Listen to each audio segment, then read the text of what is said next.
Good morning. Happy Tuesday and welcome back. I want to start today by asking a question. When do you say life begins? You might think that's an odd question if we're talking about the Sermon on the Mount, but let me make a connection here. It's a hotly debated topic, in the pro-life, pro-choice movement, and one of the core elements is when does life begin? Now, we're not going to debate that today, but I would say that my faith and my opinion is it starts at the moment of conception, as many pro-lifers begin. That is when we say that baby is a baby. It begins to grow and ends up birthing, an infant, a toddler, a child, a human being. But that all begins at the moment of conception. Now, what does that have to do with sin and desire and our thoughts, and Jesus saying that it's a matter of our heart, not our actions, that he wants us to change our hearts and look at where do we birth sin? Well, James says it in James chapter 1 when he says, each person is tempted when they are dragged away by their evil and desire and entice. Then after desire has conceived, moment of conception, it gives birth to sin.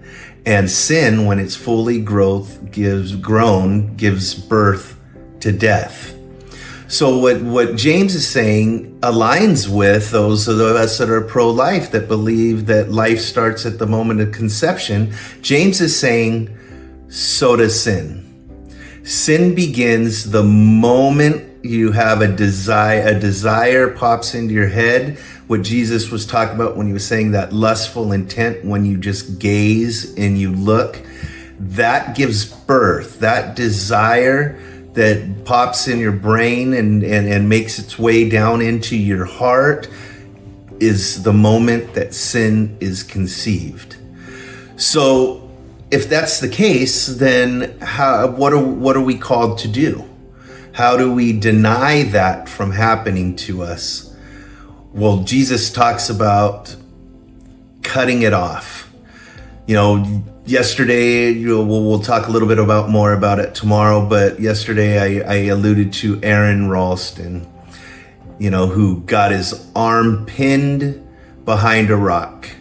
He was there for 5 days. He had no cell service. He ran out of food. There was no help coming. And so he was in a matter of life and death. And like I explained, so are we. And what did he do? I want you to imagine, what would you have done? Would you have stayed there? Would you have just let yourself go? Or would you have made a huge sacrifice? Tomorrow I'll share what that sacrifice was. I'll be praying for you. Have a good day.